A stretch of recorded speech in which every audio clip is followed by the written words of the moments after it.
Hi Ed, nice to meet you. You Hello from too. Hong Kong.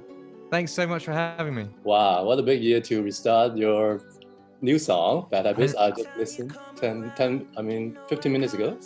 Yeah, exciting. Thank you, mate. It's I feel like I'm so grateful to be able to have this long as a career in the music industry. The music industry is quite like cutthroat and brutal, and most people get like 2 or 3 years, and I feel very lucky to still be doing it and still have people like yourself wanting to interview me. I feel good about it. Last year, there's a lot of global pandemic happening to everyone. No one can escape from that. Being a musician, composer, how does it affect you? Also, when you're having a new life in your family. I think much like everyone around the world, you just adjust to it as it being the new normal. I feel like I focused more time into my family and into my work, and I've been very grateful to get to spend a lot of time with my daughter, because I was meant to be out on tour and I didn't know whether she would be able to come or not, and blah blah blah. So yeah, I'm grateful to have time with my daughter. While you are sending out this new picture of your new single, new album, wow, what a big surprise! Shocking pain, postmodern vampire, and then I catch some of the lyrics and also some of the keywords. For example, the night after, strangers. Also control, escape.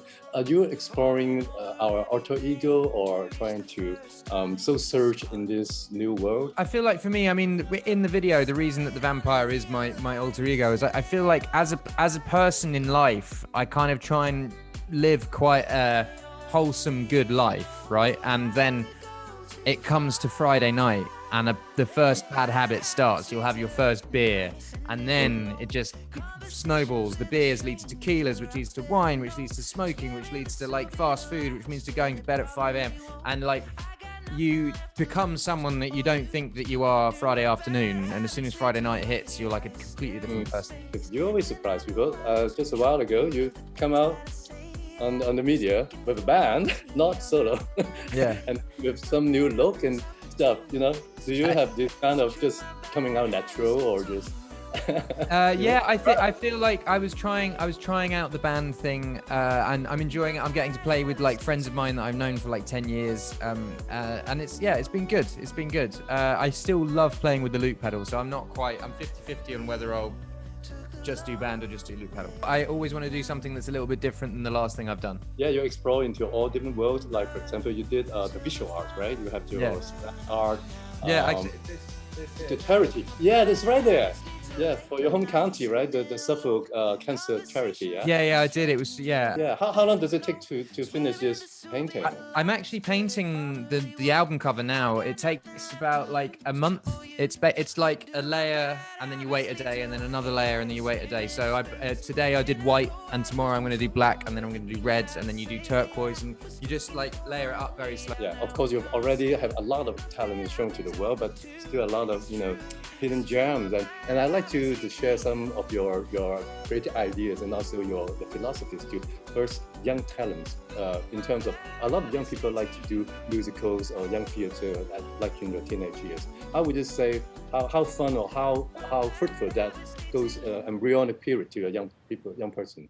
I think it's great. I think kids should be encouraged to be creative, and you don't have to take something seriously to enjoy it. School is so stressful. You've got like exams, and you're learning maths and English and science and these things that are like very difficult. And the arts is something that's very free and creative, and there's no wrong answer. If you write a song, there's no wrong answer. It just, if it makes you feel good, it makes you feel good. So I think with the arts, I always would encourage kids to do it. And when I was a child, saying that you want to be a musician, they go, yeah, but you need a real job as well. You need to get a real job. It's probably the same in journalism. They'd say, oh, you need to get but like what I want to say to kids is, if you do what you love, you will eventually get paid for it, because if you're an expert in anything, like kids can be paid to play video games now. You can get paid for anything if you're good enough at it, and to get good at it, you just have to practice. Yeah, the KOL culture, the phenomenon. Yeah. phrase. Now, you're exactly right. My day job here is in university. I teach music and also art and culture. That's the next question. For young students like university students, a lot of singer-songwriter, creative people, if they want to be not necessarily famous, but to let the creativity out, to liberate their mind, to let the world know. Yeah. Can you share a couple of tips to that? I think for me, with being creative, so say songwriting, I think the key is to just do it. There's no right or wrong answer for songwriting. So and there's no real structure. If you write a song and it makes you feel good, then that's important enough. And I think the more songs I wrote, the better the songs became.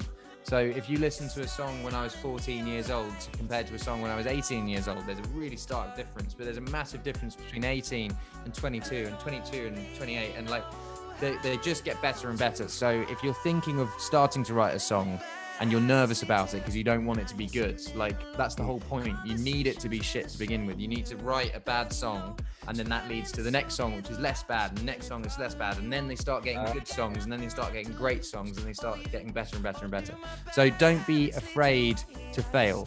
Like, you learn way more from failure than you do from success. I've played Wembley Stadium, and I've played a bar in Swindon to one person, and like playing the bar in Swindon to one person taught me more than Wembley Stadium taught me. So like failure, I think like in nowadays society, like failure is seen as a bad thing. I think like failure is such a good thing because it's that's where you learn from failure. You don't learn from success. Success comes after years and years of failure. So don't be afraid to fail.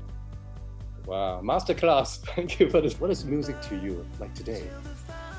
Music is just expression of self, and it's freedom, and it's the one thing the whole world can agree on. Like, everyone can agree that music is great. You know, that there's like, you can play, I've played stadiums, for instance, in places where there's two football teams that hate each other, right? But those two football teams' fans will come to the rival stadium to watch a show, and they'll all agree that they like the music. You know, it's the one time.